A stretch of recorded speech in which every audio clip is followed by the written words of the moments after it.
Nkwanirizaako gwe wonna akyagyekuumiddeko ensi Buganda anti munnange ensi Buganda kuno kwe kwaffe Kabanda Musoke ow'Ennabalanga Bukoba Kyaggwe akaala amatendo nze nkubuuzaako nateera olunaku olwaleero kansuubire nti munnange oli bulungi munnange olunaku olwaleero nzikiriza nkutuuseeko engero zino era olugero lwaleero lugamba nti bakuyita embuga si buganzi.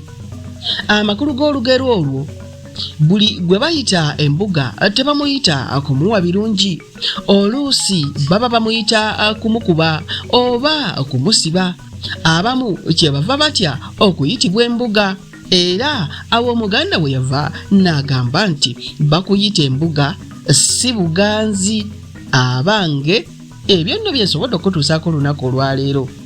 Ayi Katonda kuuma Namulondo.